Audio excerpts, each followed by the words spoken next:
Friend, welcome to my YouTube channel. और आज हम बात करने वाले हैं सिजोफ्रेनिया के बारे में।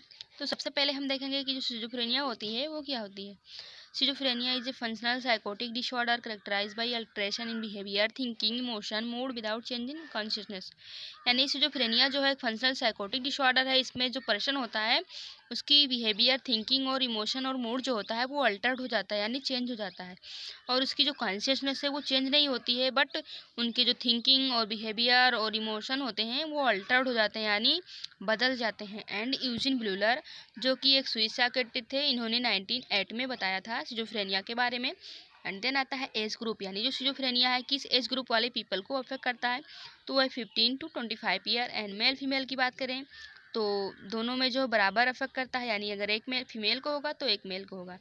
देन आता है इटियोलॉजी। तो फर्स्ट वन है लो सोशियो इकोनॉमिक स्टेटस। अगर जो पर्सन है वो मतलब यहाँ से जो है सफ़र कर रहा है, लो सोशियो इकोनॉमिक अगर उसकी स्टेटस है तो उसमें हमें देखने को मिलता है। एंड इंक्रीज लेवल, अगर जो डोपामाइन है हो जाता है तो इसकी वजह से भी हमें देखने को मिलता है। एंड जेनेटिक, जो कि 10%। अगर जैसे कि कोई पर्सन है उसके मतलब पेरेंट्स को जो है अगर सिजोफ्रेनिया रहा हो या मतलब है तो उसकी वजह से भी हो सकता है। एंड लो आईक्यू लेवल, यानी जो मतलब पर्सन होते हैं जिनकी आईक्यू लेवल या इंटेलिजेंसी जो होती है कम होती है, तो उसकी वजह से भी सिजोफ्रेनिया हो सकता है। एंड देन आता है क्लासिफिकेशन। तो जो सिजोफ्रेनिया है उसको क्लासीफाई किया गया है अकॉर्डिंग टू ICD-10, जिसमें कि F20 to F29 में रखा गया है। तो F20 में आता है सिजोफ्रेनिया, एंड F20.0 में आता है पैरानॉइड सिजोफ्रेनिया, एंड F21 में आता है एपिफ्रेनिक सिजोफ्रेनिया, एंड F20.2 में आता है केटाटोनिक सिजोफ्रेनिया, एंड F20.3 में आता है अनडिफरेंशिएट सिजोफ्रेनिया, एंड F20.4 में आता है पोस्ट सिजोफ्रेनिक डिप्रेशन, F20.5 में आता है रेसिडुअल सिजोफ्रेनिया, F20.6 में आता है सिंपल सिजोफ्रेनिया, एंड F20.7 जो है वो मिसिंग है, एंड F20.8 में आता है अदर सिजोफ्रेनिया, एंड F20.9 में आता है अनस्पेसिफिक सिजोफ्रेनिया। तो सबसे पहले हम बात करेंगे पैरानॉइड सिजोफ्रेनिया के बारे में। Paranoid schizophrenia is characterize mainly by delusion of persecution. मतलब पैरानॉइड सिजोफ्रेनिया जो है मेनली कैरेक्टराइज हुआ है कि इसमें जो पर्सन होता है उसको डेल्यूजन ऑफ परसिक्यूशन होता है। यानी इसमें जो है पर्सन को, जैसे हम मान लो कि मेडिसिन देने के लिए जाते हैं, अगर मतलब वहाँ पे कोई और है, मतलब जैसे हमसे कोई बड़े स्टाफ हैं, तो उनसे हम पूछेंगे कि ये मेडिसिन अभी मतलब इनको देनी चाहिए कि नहीं देनी, पूछते हैं। तो जो पर्सन होता है उसको लगता है कि ये दोनों कुछ प्लान बना रहे हैं, हमें मारना, हमें जहर देना चाहते हैं, इस वो होते हैं पैरानॉइड सिजोफ्रेनिया वाले पर्सन। और इसमें जो होता है वो हम देखते हैं हेपेफ्रेनिया, जिस ऑर्गेनाइज्ड सिजोफ्रेनिया है। Hebephrenic schizophrenia rise by disorganised thinking, sorry with blunted and inappropriate emotion, mostly in मतलब हेपेफ्रेनिक सिजोफ्रेनिया होता है उसे हम सिजोफ्रेनिया के नाम से जानते हैं। सिजोफ्रेनिया पर्सन होता है उसकी जो थिंकिंग होती है वो डिसऑर्गेनाइज और ब्लंटेड होती है, एंड उसका जो इमोशन होता है इनअप्रोप्रिएट होता है। यानी उनको जो है मान लीजिए कि किसी की जो है शादी है, वहाँ पे उनको हैप्पी रहना, वहाँ पे वो जो है वो एक सैड मूड में होते हैं। इस टाइप के जो पर्सन होते हैं, एंड जो इस टाइप का जो सिजोफ्रेनिया है वो मोस्टली एडोलेसेंट एज में शुरू होता है। एंड देन आता है केटाटोनिक सिजोफ्रेनिया।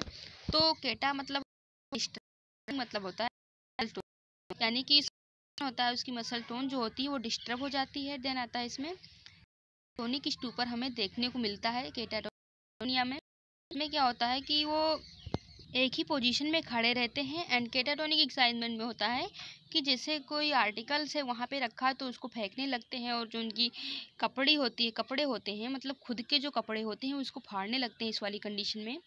तो ये जो कंडीशन है हमें केटाटोनिक सिजोफ्रेनिया में देखने को मिलती है। एंड देन आता है अनडिफरेंशिएट सिजोफ्रेनिया। तो इसमें क्या होता है, इंक्लूडिंग सिम्टम्स सच डिल्यूजन, हेलुसिनेशन, डिसऑर्गेनाइज स्पीच और बिहेवियर, कैटाटोनिक बिहेवियर। इसमें जो है अनडिफरेंशिएट सिजोफ्रेनिया में हमें डिल्यूजन भी देखने को मिलता है पेशेंट के अंदर, एंड हेलुसिनेशन भी देखने को मिलता है, और उसके साथ साथ में उसकी जो स्पीच होती है वो डिसऑर्गेनाइज होती है, यानी हम उसको नहीं पहचान सकते, मतलब समझ भी नहीं सकते। और उसकी जो बिहेवियर होती है वो भी बिहेवियर हो जाती है। और इसमें जो है सिम्टम्स दिखाई देते हैं, यानी और सारे जो सिजोफ्रेनिया उनके सिम्टम्स दिखाई देने लगते हैं सारे सिजोफ्रेनिया के। तो इससे हमें पता कि जो है किस टाइप का schizophrenia. And post schizophrenic depression, ये depressive episode arising in the aftermath of some low में स्टिल भी प्रेजेंट। यानी अगर मान लो किसी पेशेंट को जो है सिजोफ्रेनिया हुआ था और उसका वो सही, फिर उसके बाद में ट्रीटमेंट बाद में उसको जो सिजोफ्रेनिया थी उसके कुछ सिम्टम्स जो है रह जाते हैं, यानी उसके ट्रीटमेंट के बाद में भी कुछ सिम्टम रह जाते हैं, तो उसको हम बोलेंगे post schizophrenic depression. And then आता है रेसिडुअल सिजोफ्रेनिया। इसमें क्या होता है, residual schizophrenia is a chronic form of schizophrenia. मान लो कि इसमें क्या है कि अगर किसी पर्सन को किसी भी टाइप का सिजोफ्रेनिया था और अगर हम उसको ट्रीट नहीं करेंगे या ठीक नहीं होगा तो वो अपना क्रोनिक रूप रख लेता है। एंड सिंपल सिजोफ्रेनिया, जिसको हम लेटेंट सिजोफ्रेनिया भी बोलते हैं, इसमें क्या होता है, इट इज़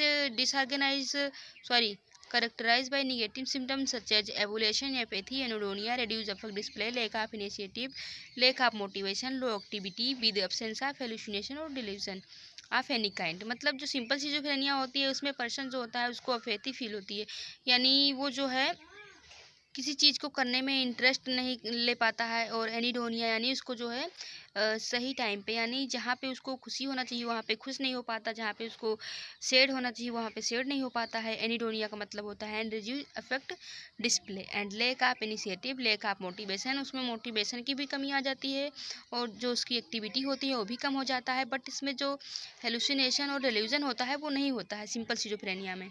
एंड देन आता है सिम्टम्स अकॉर्डिंग टू यूजिन ब्लूजर। मतलब यूजिन जो ब्लूजर है उनके अकॉर्डिंग कुछ सिम्टम्स हैं जिसको हम प्राइमरी, फंडामेंटल या चीफ सिम्टम्स के नाम से जानते हैं, जिसको हम बोलते हैं 4A ब्लूलर symptoms.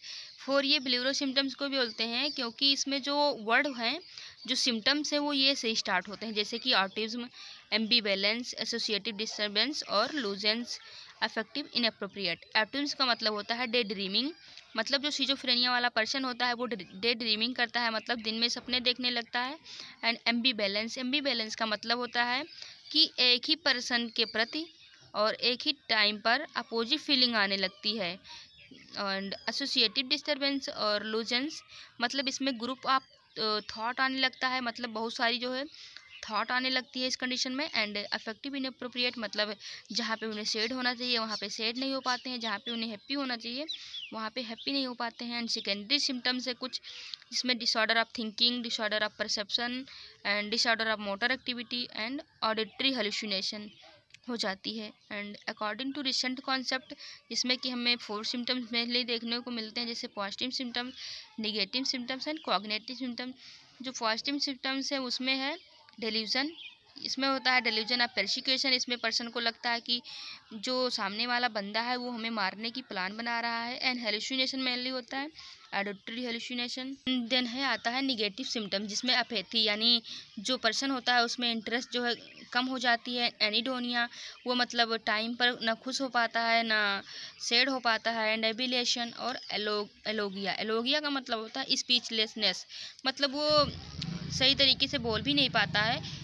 And cognitive symptoms जैसे अटेंशन डिसऑर्डर ऑफ मेमोरी, मतलब जो उसकी मेमोरी की अटेंशन होती है वो डेफिसिट हो जाती है। एंड मैनेजमेंट, यानी जो सिजोफ्रेनिया उसका मैनेजमेंट हम करते हैं तो थेरेपी, जिसको हम सोमेटिक कहते हैं, उसमें आता है इलेक्ट्रोकन्वल्शन थेरेपी, और इसमें हम टोटल टोयल ईसीटी देते हैं पेशेंट को। एंड साइकोफार्माकोलॉजी प्रोवाइड करते हैं, जिसमें एंटी साइकोटिक ड्रग देते हैं और हेलोपेरिडोल देते हैं जो टेनमजी देते हैं। एंड एंटी पार्किंसोनिक देते हैं एंड एंटी। और देन आती है साइकोथेरेपी, जिसमें कि हम इंडिविजुअल थेरेपी देते हैं, music therapy, occupational therapy, family therapy and cognitive behaviour therapy. इतनी सारी जो थेरेपी है हम सिजोफ्रेनिया वाले पेशेंट को प्रोवाइड करते हैं। सो आज का जो अपना टॉपिक था फ्रेंड फिनिश हुआ। आई होप कि मेरा वीडियो आपको समझ में आया होगा। अगर समझ में आया तो सब्सक्राइब कीजिए, लाइक शेयर करना ना भूलिए। Thank you friend, thanks for watching.